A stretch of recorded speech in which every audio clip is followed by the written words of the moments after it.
എല്ലാവർക്കും എൻ്റെ സ്നേഹം നിറഞ്ഞ നമസ്കാരം. ഇന്ന് സെപ്റ്റംബർ 12 വെള്ളിയാഴ്ചയാണ്. അപ്പം ഇന്ന് ഞാൻ 2 അമ്പലം കാണാനാണ് പ്ലാൻ ചെയ്തിരിക്കുന്നത്. അപ്പോൾ രാവിലെ തന്നെ പറഞ്ഞു വെച്ച പോലെ കാറ് സമയത്തിന് വന്നു, അവിടെ പുറപ്പെടുവാണ്. അപ്പം ഗ്രീഷ്ണീശ്വർ ഇന്നലെ കണ്ടു, ഇന്നലെ നല്ല ഒരു ഹോട്ടലിൽ സ്റ്റേ ചെയ്തു. ഇന്ന് രാവിലെ ഷീരടി സായിറാമിൻ്റെ അമ്പലത്തിലാണ് പോകുന്നത്. അതായത് കുറച്ച് നല്ല ഡിസ്റ്റൻസ് ഉണ്ടായിരുന്നു കാറിൽ പോകുമ്പം തന്നെ. ഈ ഷീരടി സായിറാം എന്ന് പറയുന്നത് സായി ബാബയുടെ കൂടെ നിങ്ങൾ കൺഫ്യൂസ് ചെയ്യരുത്. അതായത് പുട്ടപ്പർത്തി എന്ന് പറഞ്ഞ ഒരു സ്ഥലത്ത് സായി ബാബ ഉണ്ടായിരുന്നു. സായി ബാബ വേറെ, ഇത് സായിറാം. ഇത് ഷീരടി എന്ന് പറഞ്ഞ സ്ഥലത്തുള്ള മഹാൻ്റെ അമ്പലമാണ്, അതായത് സമാധിയായ അമ്പലം. ഇപ്പോൾ ഷീരടി സായിറാമിനെ കുറിച്ച് ഞാൻ പുതിയതായിട്ട് ഒന്നും പറഞ്ഞു തരേണ്ട കാര്യമില്ല. എന്താ വെച്ചാൽ ഒരുപാട് പേർക്കറിയാം. നമുക്ക് തിരുവനന്തപുരത്ത് മുക്കോലയ്ക്കൽ എന്നുള്ള സ്ഥലത്ത് അമ്പലമുണ്ട്, 1-2 അമ്പലങ്ങളൊക്കെ ഉണ്ട്. ഓക്കെ, എല്ലാ സ്ഥലത്തും ഷീരടി സായിറാമിന് അമ്പലമുണ്ട്. കുറച്ച് ഒരു ഇൻട്രൊഡക്ഷൻ തരാം.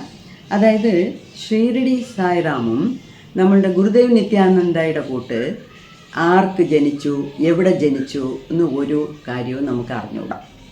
അതൊക്കെയാണ് ഈ മഹാന്കൾക്കുണ്ടായ മഹത്വം. ഇന്ന അമ്മയ്ക്കും ഇന്ന അച്ഛനും ഇന്ന ദിവസം ഇന്ന നക്ഷത്രത്തിൽ ജനിച്ചു അങ്ങനെയൊന്നും അറിഞ്ഞുകൂടാ. ഇവർ എപ്പം ജനിച്ചു, എപ്പം ലോകത്ത് വന്നു എന്നൊന്നും നമുക്ക് അറിയാൻ ബുദ്ധിമുട്ടുണ്ട്. അത് നമുക്കറിയേണ്ട ആവശ്യമില്ല. അവർ ഈ ജന്മം ഈ ലോകത്ത് വരുന്നത് 2 കാര്യത്തിന്.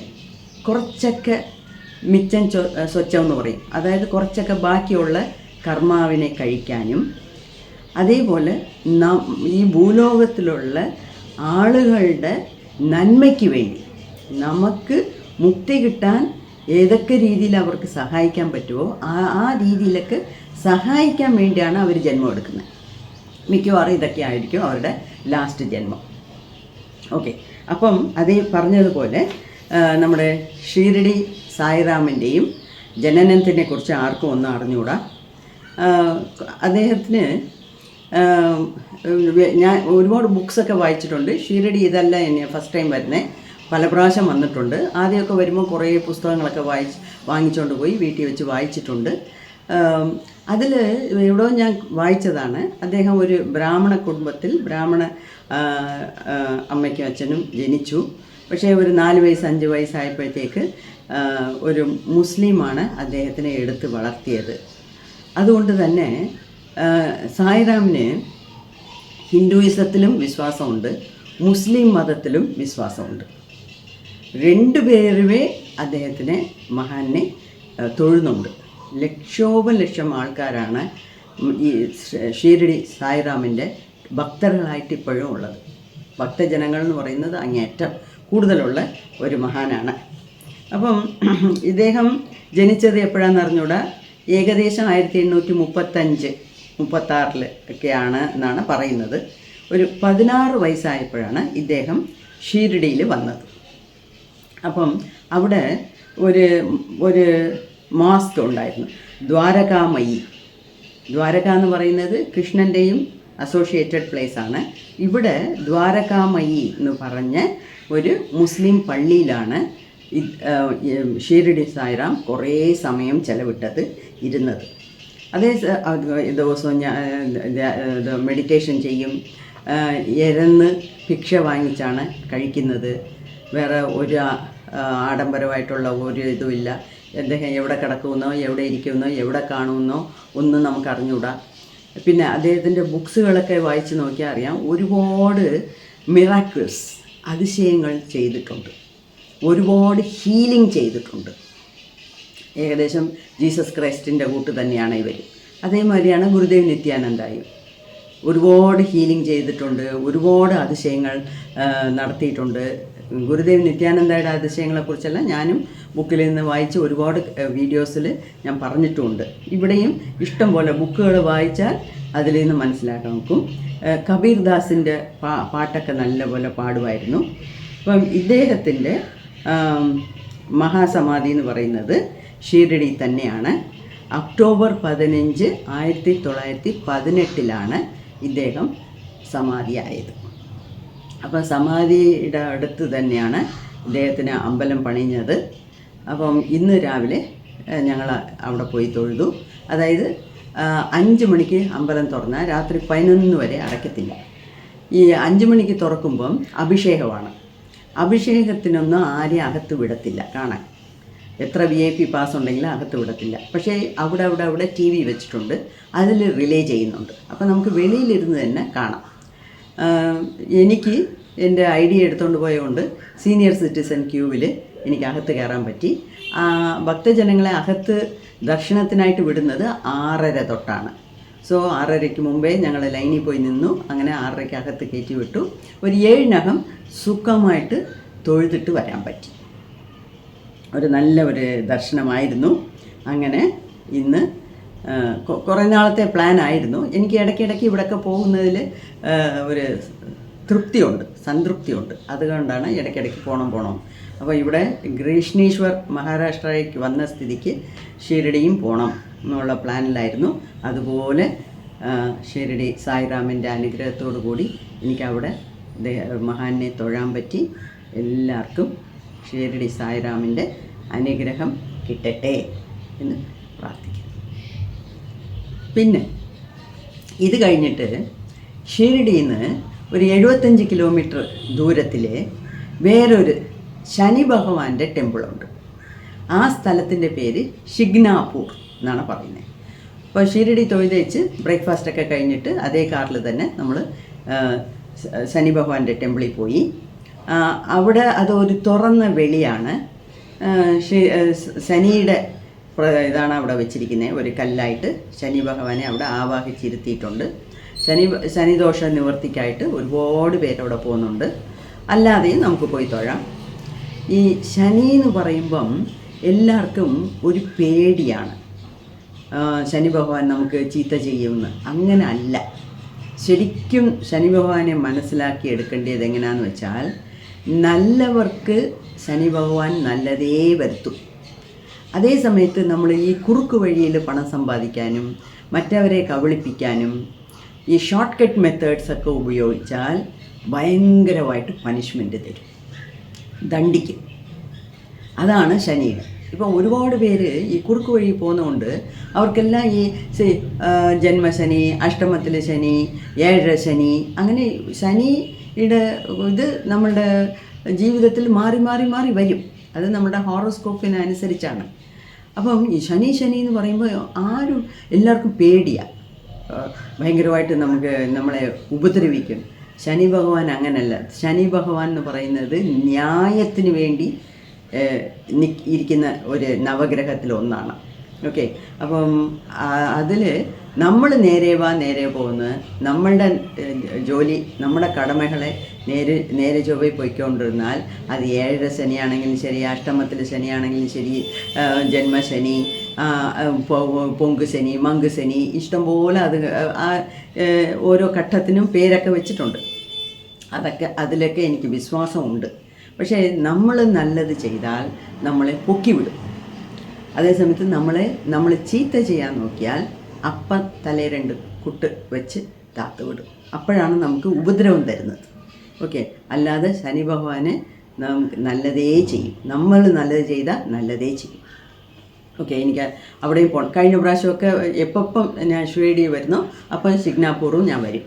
അങ്ങനെ ഈ പ്രാവശ്യവും പോയി എണ്ണയൊക്കെ വാങ്ങിച്ചു കൊടുത്തു. എണ്ണ, നല്ലെണ്ണ, ഇവിടെ മസ്റ്റർഡ് ഓയിലാണ്, കടുക് എണ്ണ, അതൊക്കെയാണ് കൊടുക്കുന്നത്. അവിടെ കുറേ സ്ഥലങ്ങളുണ്ട്, അവിടെയൊക്കെ എണ്ണ വാങ്ങിച്ചൊഴിക്കാം. ശനി ഭഗവാന്റെ പ്രതിമ ഉള്ള സ്ഥലത്ത് കയറി പോകണമെങ്കിൽ 500 രൂപ ടിക്കറ്റ്. 500 രൂപ ടിക്കറ്റ് എടുത്ത് അതിൻ്റെ മേളിൽ കയറി അവിടെ ശനി ഭഗവാന് ഡയറക്റ്റായിട്ട് നമുക്ക് എണ്ണ ഒഴിക്കാം. അതിന് പിന്നെ അപ്പം നമ്മളവിടെ 1-2 ഫോട്ടോ എടുത്തു. പിന്നെ ഇതൊക്കെ നല്ലപോലെ TV-യിൽ കാണുന്നുണ്ട്, LED സ്ക്രീനിലുണ്ട്, അതിലും ഒരു ഫോട്ടോ എടുത്തു. അതിന് പിന്നെ നവഗ്രഹങ്ങൾക്ക് ഒരു അമ്പലം അതിന് തൊട്ടടുത്ത് തന്നെ 9 ഗ്രഹങ്ങളുടെയും. നിങ്ങൾക്കറിയാമല്ലോ, ശനി ഭഗവാൻ എന്ന് പറയുന്നത് 9 നവഗ്രഹങ്ങളിൽ ഒന്നാണ്. നേരത്തെ നവഗ്രഹങ്ങളെക്കുറിച്ച് ഞാൻ നേരത്തെ തുടങ്ങിയ ഈ ചാനൽ തുടങ്ങിയപ്പോഴേ തന്നെ ഞാൻ ഒരു വീഡിയോ ഇട്ടിട്ടുണ്ട്. അതിൽ ഞാൻ പറഞ്ഞിട്ടുണ്ട്. അതായത് എൻ്റെ അഖിലാണ്ട കോടി ബ്രഹ്മാണ്ട നായകിയാണ് ദേവി. എത്രയോ കോടിക്കണക്കാന് ഈ ഗ്രഹങ്ങളെ ഉണ്ടാക്കിയതാണ്. പക്ഷേ ഈ നമ്മുടെ സോലാർ സിസ്റ്റത്തിൽ ഈ 9 ഗ്രഹങ്ങളാണ് നമ്മളുടെ ഭൂമിയുടെ അടുത്തുള്ളത്. അപ്പം ഈ 9 ഗ്രഹങ്ങൾക്ക് ഈ ഭൂമിയിലുള്ള മനുഷ്യർക്ക് ഇൻഫ്ലുവൻസ് ചെയ്യാൻ ഉള്ള ശക്തിയുണ്ട്. ഇത് പണ്ടേ കണ്ടുപിടിച്ചതാണ്. അങ്ങനെയാണ് നവഗ്രഹങ്ങളെയും നമ്മൾ തൊഴണമെന്ന് പറയുന്നത്. അതുമാത്രമല്ല, ഞാൻ ഹോറോസ്കോപ്പ്, അതായത് തലക്കുറി, ജാതകം എഴുതുന്നതിലും എനിക്ക് വിശ്വാസമുണ്ട്. എന്താണെന്ന് വെച്ചാൽ, ഒരു കുഞ്ഞ് ജനിക്കുമ്പോൾ, അതായത് കുഞ്ഞിൻ്റെ തല വെളിയിൽ വരുമ്പോൾ, അതാണ് കണക്ക്. നവഗ്രഹങ്ങൾ ഏതേത് പൊസിഷനിലുണ്ടോ അതാണ് ആ കൊച്ചിൻ്റെ ജാതകം. അതിൽ ചിലത് ഉച്ചത്തിലിരിക്കും, ചിലത് നീച്ചത്തിലിരിക്കും, അങ്ങനെയൊക്കെ പറയാറുണ്ട്.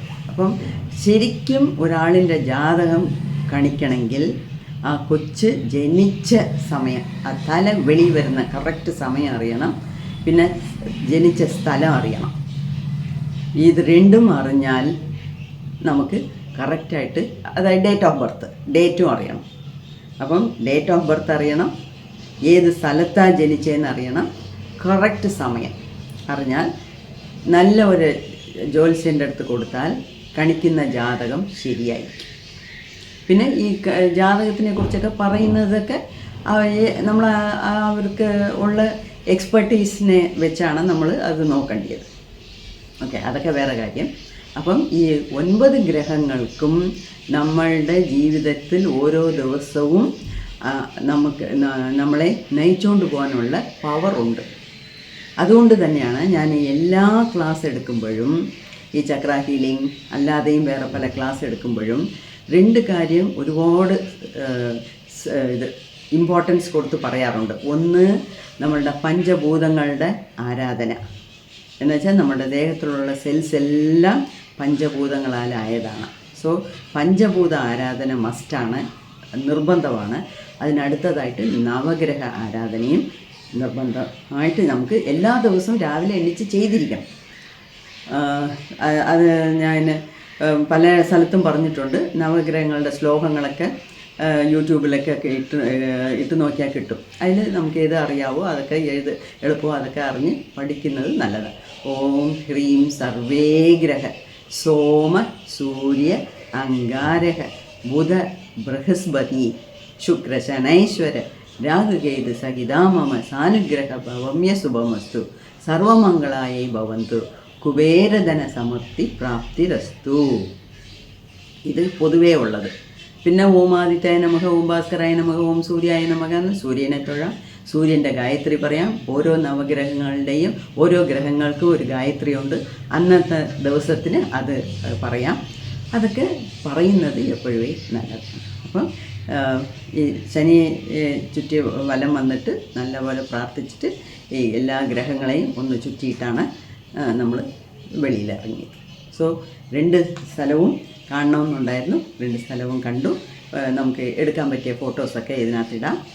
നിങ്ങൾക്കും സമയം വരുമ്പോൾ ഇവിടെയൊക്കെ ഒന്ന് പോകുന്നത് നല്ലതാണ്. ഓക്കെ, ബാക്കി കാര്യങ്ങൾ വേറെ വീഡിയോയിൽ കാണാം. ഇത് കഴിഞ്ഞിട്ട് ഞാനിപ്പം മുംബൈയിൽ താമസിക്കുന്നത് റോസി എന്ന് പറഞ്ഞ് എൻ്റെ ഒരു ഫ്രണ്ടിൻ്റെ ഹോം സ്റ്റേയിലാണ്. ആശ്രമം ഹോട്ടലൊക്കെ വെക്കേറ്റ് ചെയ്തിട്ടാണ് വന്നത്. അപ്പോൾ അവർ അന്നേ പറഞ്ഞിരുന്നു നിങ്ങൾ വരുമ്പം എൻ്റെ വീട്ടിൽ വേണം താമസിക്കാമെന്ന്. അവർ ഹോം സ്റ്റേ ഉണ്ട്. അങ്ങനെ ആ റൂമിലാണ് ഞാൻ താമസിക്കുന്നത്. ഫുഡും കാര്യങ്ങളൊക്കെ ഉണ്ട്. അത് കഴിച്ചിട്ട് നാളെ ഞാൻ വേറൊരു സ്ഥലത്ത് പോകും. അതിനെക്കുറിച്ചുള്ള, അതായത് ശനി ഞായർ എനിക്ക് ശരിക്കും പറഞ്ഞാൽ അന്തേരിയിൽ, ബോംബെയിൽ അന്തേരിയിൽ ഞാൻ ആകാശിക് റെക്കോർഡിൻ്റെ ഓൺലൈൻ ക്ലാസ് എടുത്ത് പഠിക്കുന്നുണ്ടെന്ന് ഞാൻ നേരത്തെ പറഞ്ഞിട്ടുണ്ടായിരുന്നു. അതിൻ്റെ 2 ദിവസത്തെ ഓഫ്ലൈൻ ക്ലാസ്സാണ് ഇവിടെ ഉള്ളത്. അതിനുവേണ്ടി ഞാൻ നാളെ അന്തേരിയിലോട്ട് പോകും. അപ്പം ഈ റോസി എന്ന് പറഞ്ഞ എൻ്റെ ഫ്രണ്ട്, അവരുടെ ഹസ്ബൻഡും അവർക്കൊരു മോളുണ്ട്. അവരാണ് ഈ ഹോം സ്റ്റേ ആയിട്ട് നടത്തുന്നത്. കുറച്ച് റൂംസൊക്കെ ഉണ്ട്, നല്ല റൂംസാണ്. സോ നിങ്ങൾക്ക് ഇവിടെ വന്നാൽ എൻ്റെ അടുത്ത് ചോദിച്ചാൽ മതി. ഞാൻ ഇവരുടെ നമ്പറൊക്കെ തരാം. ഇവിടെ വന്ന് നിങ്ങൾക്ക് സ്റ്റേ ചെയ്യാം. അവർക്ക് 1-2 കാറുണ്ട്. അവരുടെ കാറിലാണ് ഞങ്ങൾ എല്ലാ സ്ഥലവും കറങ്ങിയത്. സോ അവരുടെ വീട്ടിൻ്റെ ഫോട്ടോയും ഇടാം. ഇതെല്ലാം നമുക്ക് ഒരു അക്വൈൻറ്റൻസ്, നല്ലത്, അറിഞ്ഞിരിക്കുന്നത് നല്ലത്. ഓക്കെ. ലോകാസ്തമസ്ത സുഖിനോ ഭവന്തു. എല്ലാവരും നന്നായിരിക്കട്ടെ.